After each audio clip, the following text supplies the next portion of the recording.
십계명의 제5계명은 내 부모를 공경하라입니다. 이것은 약속이 있는 첫 계명이라 하셨습니다. 어떤 약속이 있을까요? 그것은 성경에 내가 이 땅에서 장수하리라 라고 말씀하십니다. 하나님은 우리에게 육신의 부모를 통해서 하나님의 영광을 돌리기를 원하세요. 늘 감사하시고요, 늘 돌아보시면서 사랑을 나누시기를 바랍니다. 최고의 선물은 무엇일까요? 복음입니다. 여러분께서 이번 세일에 저 49일간의 사랑 이야기 시간을 통해서 복음을 전할 수 있는 믿음의 모습이 되었으면 참 좋겠습니다. 저는 오늘 영상을 보면서 오늘 본문의 이야기가 자꾸 묵상이 되어집니다. 이 아들이 다리가 교통사고로 불편해졌잖아요. 그런데 어머니는 모질게 대합니다. 그 아들을 따뜻하게 대하지 않아요. 그들이 요청하는 것도 들어주지 않고 외면하기도 하고 눈물을 닦아주지도 않습니다. 그런데요, 그가 나이가 들어서 깨닫게 된 것은 나의 앞길에 눈을 쓸어줬던 사람이 바로 자신의 어머니라는 것을 알게 되죠. 여러분, 오늘 하박국 선지자도 마찬가지입니다. 왜 하나님 이스라엘 백성들을 이렇게 놓아두십니까? 왜 갈대인을 통해서 망하게 하십니까? 하나님, 왜 우리 믿음의 백성들이 고난을 당해야 되고 나라는 왜 무너져야 됩니까? 라고 외칠 때 주님이 침묵하고 어찌 보면 모질게 대하는 모습이 있을 수 있어요. 그런데 나중에 시간을 지나고 보면 이 이스라엘 백성들이 그냥 그런 길로 살아가다 보면 끝내 지옥으로 떨어질 인생이기에 하나님께서는 환경과 상황을 통해서 그들이 성숙하고 성장하기를 원하셨던 것이죠. 그래서 때로는 무지개도 대합니다. 때로는 기도에 응답을 주시지 않을 때도 있어요. 때로는 눈물을 닦아주시지 않을 때도 있습니다. 그러나 하나님은 한 번도 우리를 떠난 적이 없으시고요, 우리의 눈에 보이진 않지만 우리의 등 뒤에서 우리와 함께 하셔서 우리의 인생의 길을 이끌어 가시고 지도하시고 인도하여 주시는 줄로 믿습니다. 오늘 저와 여러분이 고난과 어려움이 있다 하여도, 여러분 모든 인생의 문제 때문에 우리가 무너진다 하여도 절대로 우리가 무너지지 말아야 될 것은 우리의 믿음인 줄로 믿습니다. 하박국 선지자는 이것을 보았던 거예요. 그가 살았던 현실은요, 나라가 무너지고 백성은 고난을 당했습니다. 믿음의 사람들이 이렇게 무너지는 모습을 보면서 참아낼 수가 없었던 거예요. 하나님께 기도합니다. 하나님, 왜 이 백성들을 이렇게 두십니까? 이러면서 하나님 앞에 간구하는 내용들이 하박국서에 나오죠. 그때 16절에 이렇게 하박국은 고백하지 않습니까? 내가 주의 음성을 들었는데 내 창자가 떨리고 내 입술이 떨리고 그리고 내 뼈가 썩는 것 같은 경험을 하였다. 왜요? 이스라엘 백성들이 고난을 당하고 어려움을 당할 것을 들었기 때문에 그래요. 그러나 이야기는 그곳에서 끝나지 않아요. 이야기는 계속 진행됩니다. 그래서 하나님께서는 그들의 인생을 다시 회복하시고 그들을 단련하여서 정금이 되어서 하나님의 영광을 이루기를 원하고 계셨던 거예요. 그래서 하박국은 환경을 본 것이 아니라 무엇을 보게 됩니까? 배경을 본 거예요. 우리가 오늘 성가대가 찬양을 했어요. 우리의 눈을 들어 산을 보라. 우리의 도움이 어디서부터 오는가? 그 산은 시온산입니다. 하나님께서 임재하는 산이에요. 하나님이 우리의 인생을 붙들어 주신다는 거예요. 저와 여러분의 인생이 어렵고 힘들 때 숲을 보지 마시고 나무를 보지 마시고 산을 보셔야 돼요. 더 멀리를 보셔야 돼요. 등 뒤에서 일하시는 하나님을 보셔야 됩니다. 고난 중에 어려움 중에 내 기도를 들어주시지 않았어. 나를 모질게 대하셨어. 왜 하나님은 나에게 이렇게 대하실 건가? 이러면서 사실 그 환경과 문제 앞에 우리가 갇혀 있을 때가 있어요. 그런데 여러분, 하나님은 우리를 단련하신 후에 우리를 정금처럼 사용하실 줄로 믿습니다.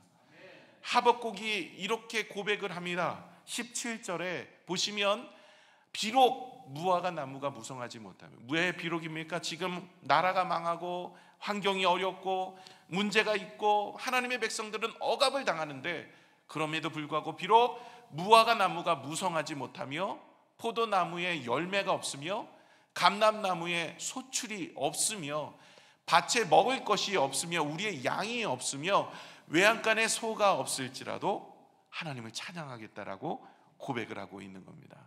하박국 선지자는 이 절망 끝에서 믿음의 고백을 드린 겁니다. 18절에 나는 여호와로 말미암아 즐거워하며 나의 구원의 하나님으로 말미암아 기뻐하리로다.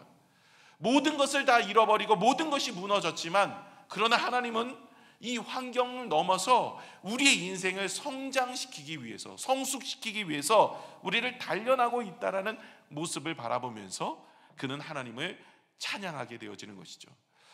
하박국 선지자가 활동했던 때가 남유다가 멸망할 때였어요. 그래서 정말 하나님이 말씀하신 대로 남유다는 주전 586년에 바벨론의 느부갓네살 왕에게 멸망을 당합니다.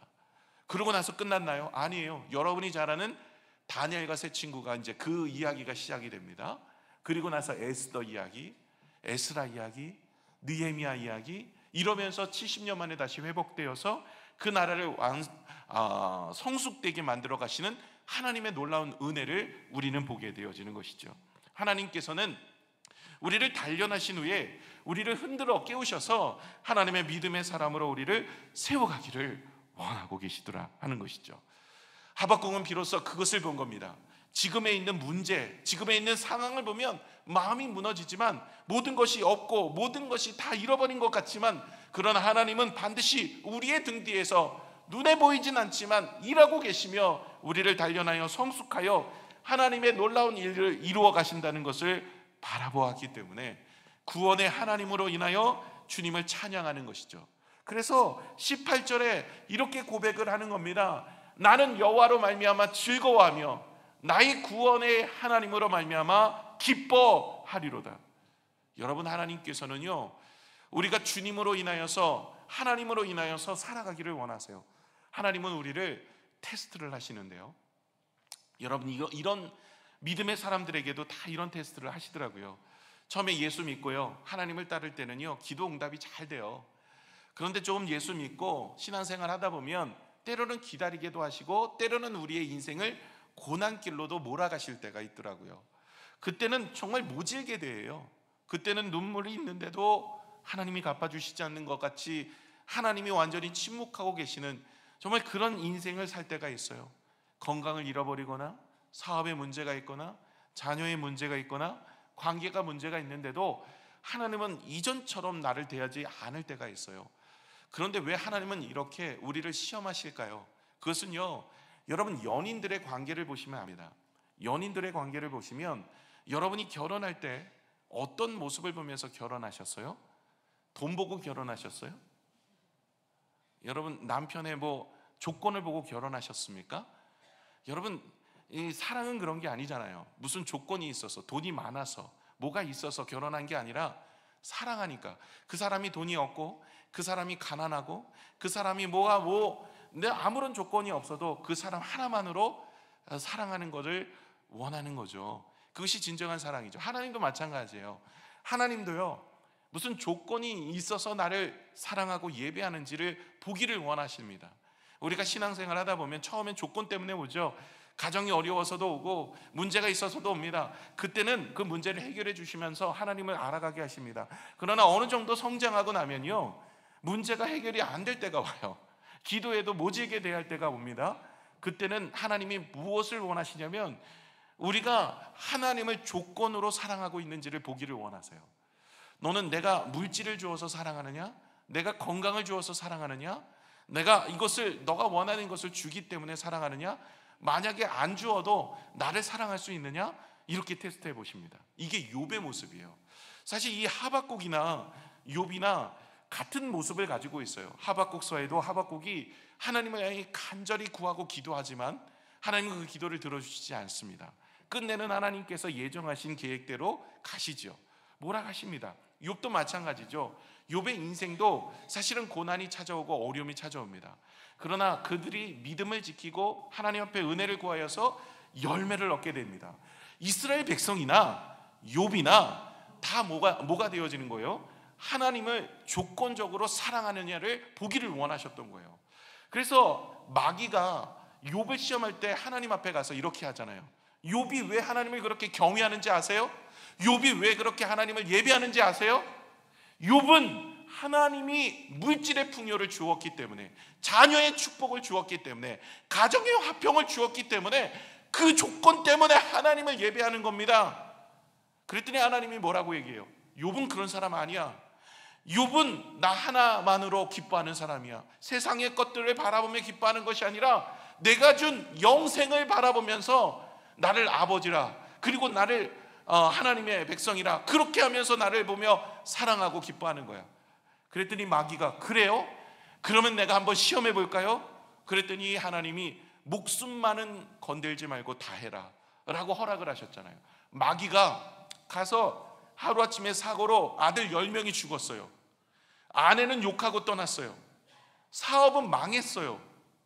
믿었던 친구들은 정죄해요. 뭐 하나 제대로 된 게 없어요. 육체는 병들었어요. 여러분, 사업 하나만 우리가 망가져도요, 정말로 예배하고 싶지 않아요. 하나님 앞에 기도를 쉬고 싶어요. 이제는 하나님 어디 계세요? 라고 외치고 싶어요. 그런데 욥은요, 자녀 다 죽었죠.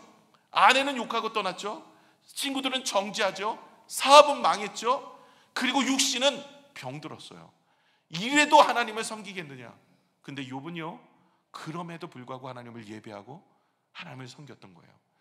하나님은 그제서야 이 욥을 시험하시고 그에게 갑절의 축복을 주십니다.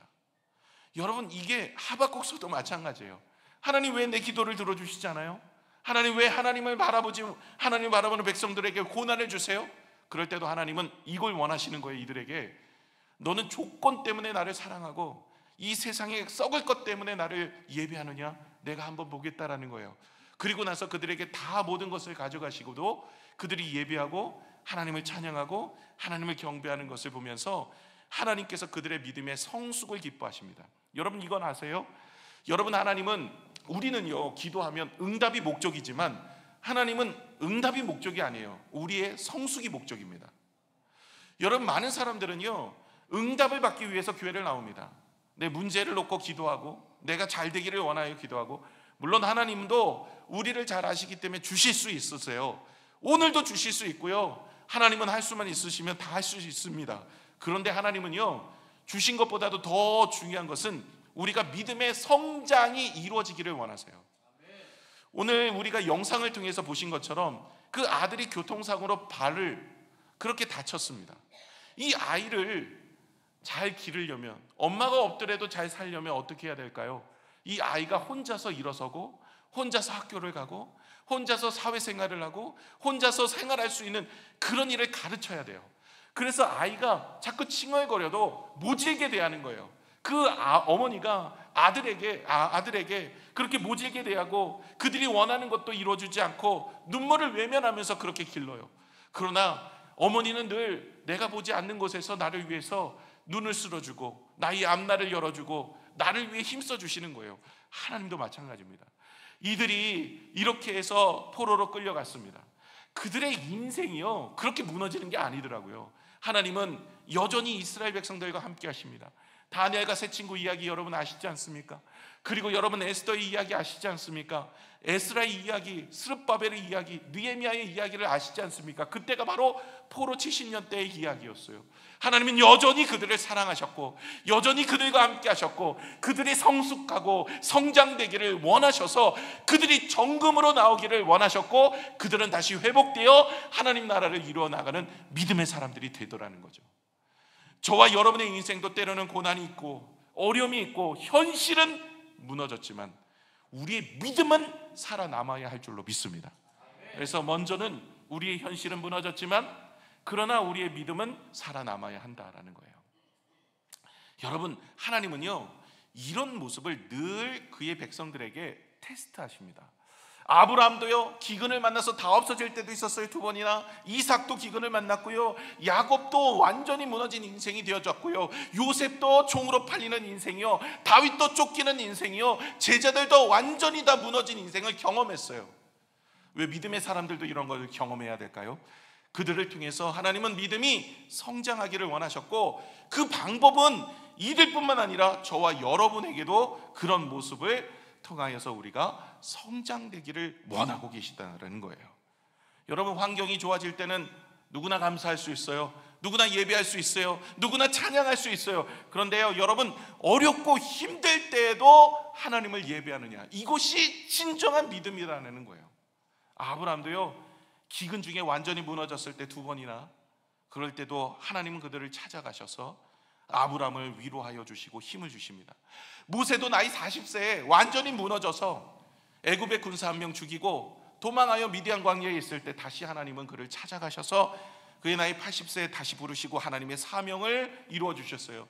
엘리야도요, 갈멜산에서 놀라운 역사를 행하였지만 아합과 이세벨의 그 죄악으로 인하여서 그를 죽이겠다라는 그 이야기를 인하여서 기적을 행하여도 변함없는 그들의 완악함을 보면서 마음이 녹아버렸어요.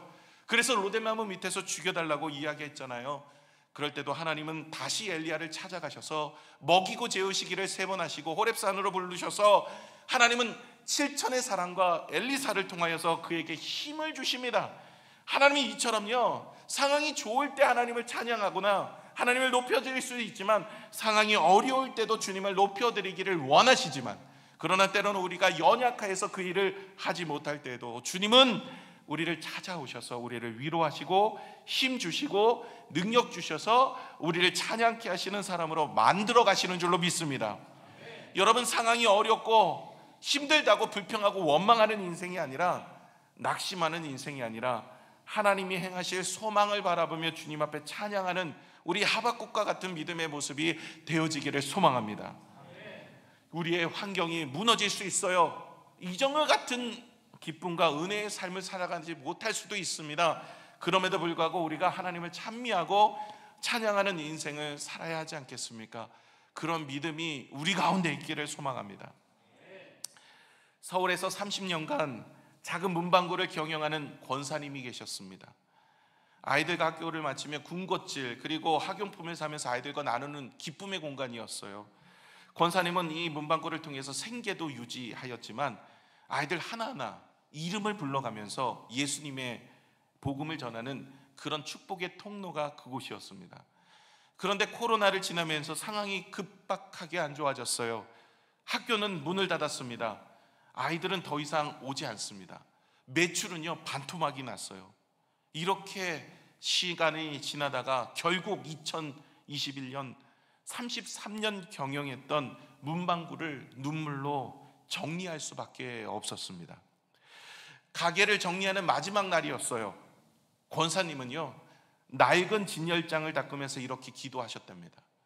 하나님, 제가 가진 건 이 작은 가게였지만 이 속에서 주님을 전할 수 있어서 행복했습니다. 이제 가게는 떠나지만 여전히 제 곁에 계시는 하나님으로 인하여서 저는 괜찮습니다. 그 후에 권사님은 이제 돌아가셔서 집으로 아파트 경비원과 환경미화원들에게 정성껏 반찬을 만들어서 이제는 제가 있는 곳이 선교지입니다 하면서 그분과 같이 교제하고 복음을 전했다고 합니다. 지금은 동네 사람들이 이 권사님을 보면서 기도할 줄 아는 할머니라는 칭호로 그렇게 불러졌다고 해요. 모든 것이 무너진 상황에도 그의 삶 속은 하나님의 찬양과 감사와 영광을 올리는 인생으로 살았던 것입니다. 저와 여러분의 인생에 무너진 삶을 우리가 받을지라도 여러분 놀라거나 두려워하거나 불평하거나 원망하는 인생이 아니라 하나님을 찬미하고 찬양할 수 있는 인생이 되어진다면 하나님은 반드시 여러분의 삶을 통해서 성숙한 그리스도인으로 통하여 하나님의 영광을 받으실 줄로 믿습니다. 나중에 천국에서 여러분의 영광의 면류관으로 여러분에게 갚아 주실 줄로 믿습니다. 두 번째는 기쁨은 상황이 아니라 하나님께서 주시는 거예요. 여러분, 기쁨은요, 상황에서 오는 것이 아니라 하나님이 우리에게 주시는 기쁨이 있습니다. 18절인데요, 우리 같이 18절을 보겠습니다.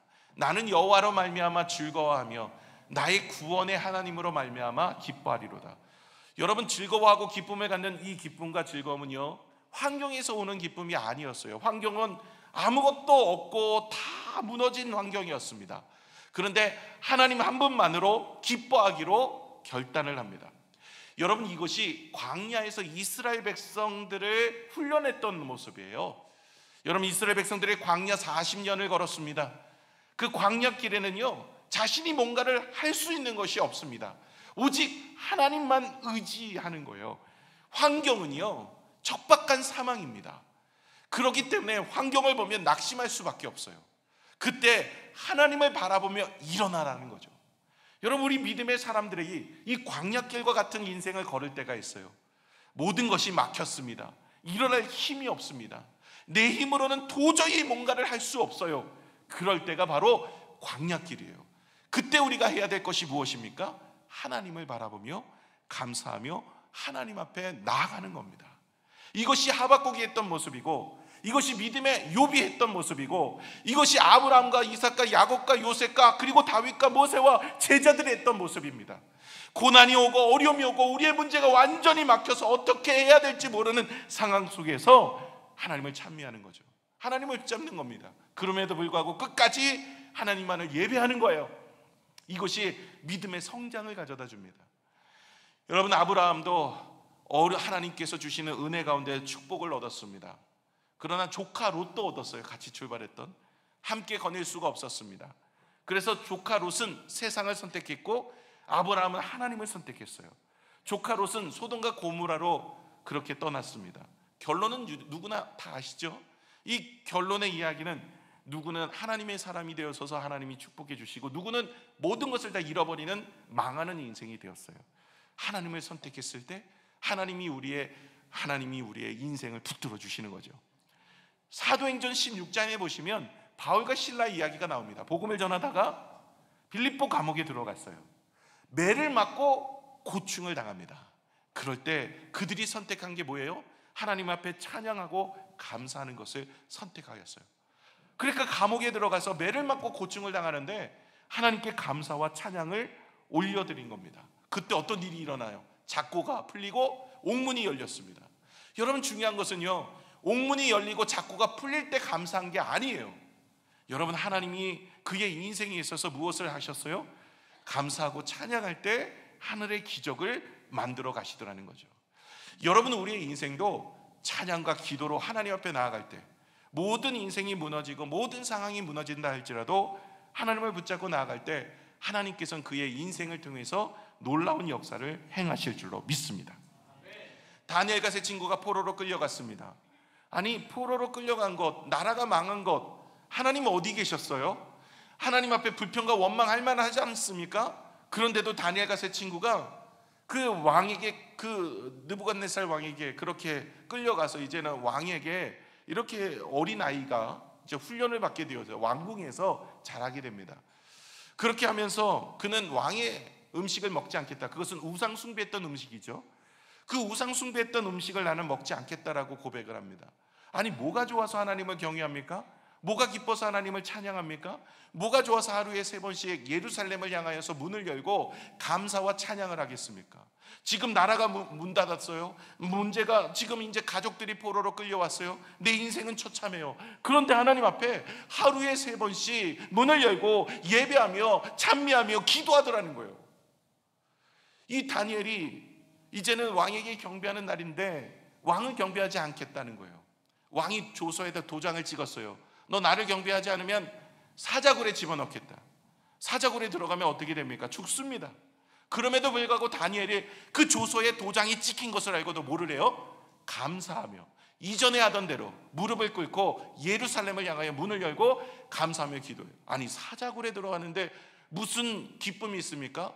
에버랜드 사파리도 아니고. 여러분, 만약에 여러분 정부에서 이렇게 지령이 내려서 다음 주에 교회에 오면 에버랜드 사파리에다 집어넣겠다. 너네들 예배하면 안 돼. 예배하면 곰에게 던져주는 그 건빵 아니고 너네들 던져줄 거야. 뭐 이러면서 조서에 도장이 찍혔어요. 나올 사람이 누가 있겠어요? 나오시겠어요? 여러분, 원태인 집사님 나오시겠어요? 여러분, 혹시나 나올 수 있는 분이 있을지라도 제가 안 나와. 저도 못 나와. 아니, 뭐 사파리 무서워요. 예, 거기 사자굴에 들어가서 어떻게 되겠습니까? 사실 저도 믿음 없는, 사실 다니엘처럼 그런 믿음이 있는 사람이 누가 얼마나 되겠습니까? 그런데 다니엘은요, 목숨이 달아나도 내가 이전에 하던 대로 하나님을 예배하겠습니다. 세 친구도 마찬가지예요. 사드락과 이삭과 아벳느고, 그는 하나님 앞에 나아가서 이제 풀무불에 들어가는 거, 우상을 경배하지 않으면 풀무불에 들어간대. 풀무불에 들어가는데도 불구하고 하나님을 외면하지 않습니다. 하나님을 찬양하는 거예요. 한 번만 외면해라. 아니요, 나는 하나님을 외면할 수 없습니다. 만약에 풀무불 가운데 들어가서 내가 다 죽는다 할지라도, 그리 아니하실지라도 나는 주님을 찬양합니다. 그들은 그 환경 속에서도 하나님을 예배하고 찬양했어요. 그로 인하여 우리가 많은 은혜를 경험하고 또 그들의 삶을 통해서 많은 믿음의 교훈을 얻게 되지 않습니까? 욥이나 하박국이나 오늘 아브라함이나 바울이나 다니엘과 세 친구나 이런 사람들은 환경과 상관없이 하나님이 나의 인생의 기쁨이요, 나의 인생의 즐거움이라고 고백하며 찬미하고 있더라는 것이죠. 여러분, 이것이 성경에서 말하는 믿음입니다. 저와 여러분이 오직 주님의 은혜 가운데서 믿음을 간직하며 흔들리지 않는 믿음으로 주님을 찬미하는 여러분이 되시기를 부탁을 드립니다. 세 번째는 나의 힘은 여호와입니다. 나의 힘이 되신 분은 여호와라는 거예요. 19절입니다. 이야기는요, 고난으로 끝나는 것이 아닙니다. 하나님을 찬미하며 끝나는 것으로 마치지 않습니다. 이야기는 19절로 이어지는데 이게 마지막 절이고요, 중요한 말씀인데요. 주 여호와는 나의 힘이시라 나의 발을 사슴과 같게 하사 나를 나의 높은 곳으로 다니게 하시리로다. 이는 노래는 지휘하는 사람을 위하여 내 수금에 맞춘 것이니라. 하박국은요, 하나님 앞에 기도했습니다. 이제는 결단하는 거죠. 이제 하나님을 원망하거나 불평하는 인생이 아니라 우리를 단련하신 후에 정금으로 세워주신다는 말씀을 듣고 그는 하나님 앞에 구원의 하나님을 찬미하게 되어집니다. 그럴 때 하나님은요, 우리에게 무엇을 주시냐면 환경과 문제를 없애주시는 게 아니라 도피하는 인생이 아니라 극복하는 인생으로 살아나게 하신다는 거죠. 오늘 성경의 19절에 보면 사슴에 대한 히브리 원어를 보시면 산악지대에 민첩하게 뛰어다니는 야생 암사슴을 이야기한대요. 야생 암사슴. 그 야생 암사슴은요, 이 발이 절벽 끝에도 미끄러지지 않고 그렇게 거침없는 길도 다니게 되어지는 그 모습을 가지고 있답니다. 그래서 하나님은요, 우리가 어려운 환경 속에 주님을 바라보며 주님 앞에 나아가는 자는요, 하나님께 감사하는 자는, 하나님을 찬양하는 자는 하나님이 그 문제를 없애주는 게 아니라 그 문제를 이겨낼 수 있는 힘을 주신다는 거예요. 사업의 문제든 자녀의 문제든 우리의 가정의 문제든 관계의 문제든 어떤 문제든 간에 하나님은 오늘도 주님을 바라보며 주님을 의지하는 인생은요, 하나님께서 그 문제를 이길 수 있는 힘을 주십니다. 자, 성경을 보시면 엘리야가 이 아합과 이세벨과 싸우는데 너무나 힘든 거예요. 갈멜산에서 850대 1로 겨루어서 이겼잖아요. 하늘에서 불이 내려오는 신이 참 신이라는 걸 보여주셨음에도 불구하고 이 이스라엘 백성들이 변화됨이 없습니다. 낙심이 되는 거예요.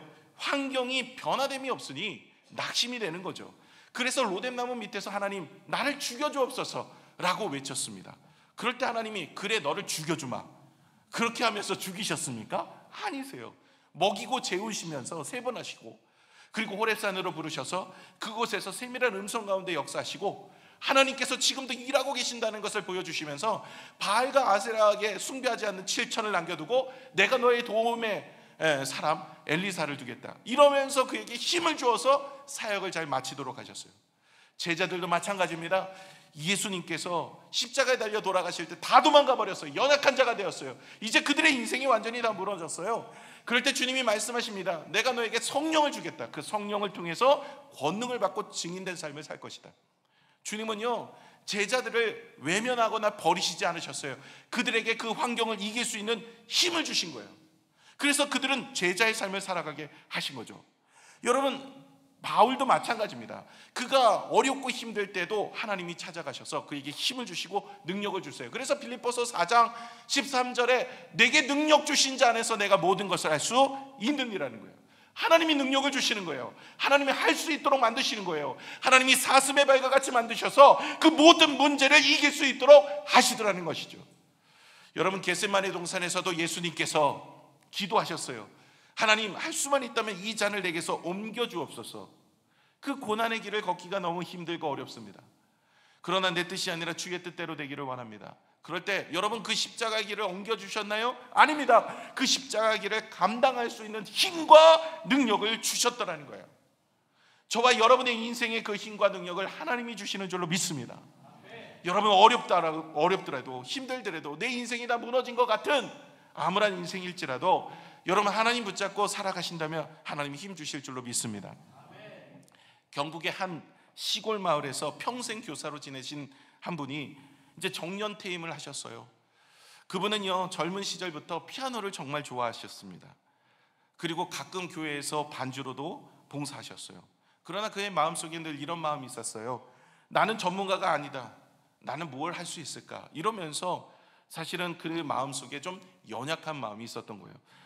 퇴직 후에 건강도 나빠지고 또 손가락도 관절염으로 아파오니까 악기를 만진다는 것은 정말 힘들었습니다. 그러던 어느 날 교회에서 이런 광고가 나온 거예요. 다문화 가정 아이들을 위해 무료 피아노 교실 봉사자를 모집합니다. 이 소식을 들었는데 마음이 움직였어요. 내가 했으면 참 좋겠다, 이런 생각이 들었어요. 그러다가 한편으로 내 나이가 몇인데, 뭐 유행가 가사 같은, 내 나이가 몇인데 내 나이가 어때서 이러는데, 자기가 나이가 이제 좀 많죠. 또 손도 관절염으로 아프고 실력도 부족하다는 생각에 그냥 포기했답니다. 그날 저녁에 큐티를 하는데 하나님께서 오늘 본문의 말씀을 주신 거예요. 주 여호와는 나의 힘이시라, 나의 발을 사슴과 같게 하사 나를 나의 높은 곳으로 다니게 하시리로다. 이 말씀을 주셨는데 눈물이 흐르더랍니다. 그래서 용기를 내어서 피아노 교사로 지원을 했어요. 비록 나는 실력도 부족하고 손가락도 아프지만 내가 열심히 해야 되겠다, 이러면서 하나님이 힘 주시겠지 하면서 지원을 했습니다. 손가락도 아프기도 하고 가르치면서 실력도 부족하니까 틀리기도 하지만, 그러나 아이들을 따뜻하게 격려와 미소로 그렇게 가르쳤어요. 1년 후가 지났습니다. 아이들 중에 한 명이 작은 음악회를 하면서 그 선생님에게 감사의 고백을 했어요. 선생님 덕분에 음악을 사랑하게 되었어요. 이 이야기를 듣는 순간 그 집사님은 고개를 떨구고 눈물을 흘렸습니다. 그는 이렇게 고백했어요. 하나님이 내 손을 다시 붙잡아 주셨습니다. 나는 끝났다라고 생각했지만 하나님은 아니라고 하셨습니다. 그분이 나의 힘이 되어 주셨습니다. 그의 인생의 마지막은 그렇게 복되게 은혜 있게 사람을 살리는 일에 쓰임받게 되었더라는 것이죠. 여러분, 건강이 무너질 때도 있고요, 우리 인생이 무너질 때도 있고요, 우리의 삶이 무너질 때도 있습니다. 여러분, 거기서 무엇 하시겠습니까? 하나님을 찬미하고 오늘 하박국 선지자처럼 하나님의 영광을 올려드리는 믿음의 결단이 필요한 것이죠. 그럴 때 하나님께서는 우리를 외면하지 않으시고 그 문제와 상황을 이길 수 있는 사슴의 발을 허락하여 주신다는 것입니다. 그리고 우리의 모든 문제와 상황을 이기게 하시는 거예요. 그러므로 저와 여러분이 지금의 문제와 상황 앞에서 무엇을 해야 될까요? 우리가 이 상황 앞에서 우리가 믿음의 성장을 위해서 무엇을 하고 하나님이 우리의 인생을 붙들어 주시기 위해서 무엇을 해야 될까요? 지난주에도 말씀을 드린 것처럼 기다리는 사람은 기도하는 사람입니다. 하나님의 은혜를 기다리는 사람은 기도하는 사람이에요. 그러나 하나님의 은혜를 포기한 사람은 기도하지 않습니다. 여러분은 기도하는 사람입니까? 아니면 기도하지 않는 사람입니까? 여러분의 자녀, 여러분의 가정, 여러분의 형제, 이번 기회에 여러분 구원의 자녀로 부르셔야 되지 않겠습니까? 여러분 포기하셨습니까? 그들을 위해서 기도해야 되지 않겠습니까? 49일간의 사랑 이야기 이제 시작되었습니다. 그 이름을 불러놓고 기도하며 하나님의 은혜의 소망을 구하시며 살아가는 여러분이 되시기를 부탁을 드립니다. 뿐만 아니라 우리의 가정이나 우리의 사업도 포기하지 마십시오. 하나님 앞에 내려놓으시고 기도하십시오. 하나님께서 이 문제를 이길 수 있는 힘을 허락하여 주실 줄로 믿습니다. 실패함으로 고향 땅에서 그렇게 다시 고기 잡으러 돌아갔던 제자들에게 예수님은 찾아가셔서 이렇게 이야기합니다. 오로지 기도에 힘쓰라. 그들이 기도에 힘썼더니 성령이 임하여서 권능을 받고 증인된 삶을 살았던 거예요. 그들의 힘으로는 증인된 삶을 살 수 없었지만 하나님께서는 성령을 보내주셨고 그 성령의 능력으로 그들은 증인된 삶, 사명을 감당했습니다. 그것이 바로 여러분, 하나님이 저와 여러분에게도 허락하시는 방법입니다. 여러분, 우리의 인생에 승리할 수 있는, 이겨낼 수 있는 힘과 능력을 하나님이 주시는 줄로 믿습니다. 그러기에 여러분, 결코 낙심하거나 절망하지 마시고 불평하지 마시고 하나님 앞에 감사와 찬양으로 예배하시며 끝까지 주님이 우리를 위해 행하실 놀라운 일들, 비록 내 눈에 보이진 않지만 하나님이 나를 모지게 대하시고 내 기도를 들어주시지 않으신 것 같고 내 환경을 어려운 가운데 내두시는 것 같지만 반드시 하나님은 우리가 내 인생의 뒤를 돌아보면 그때 우리의 인생에서 나의 등 뒤에서 일하고 계시는 분이 하나님이시라는 것을 깨닫게 될 것입니다. 여러분, 하나님은 한 번도 여러분을 떠난 적이 없으시고 앞으로도 떠나시지 않으실 겁니다. 저와 여러분의 삶 속에 주님을 붙잡고 문제만 보지 마시고 배경을 보십시오. 하나님이 일하고 계십니다. 그분이 우리의 삶을 붙들어 주실 줄로 믿습니다. 함께 기도하겠습니다.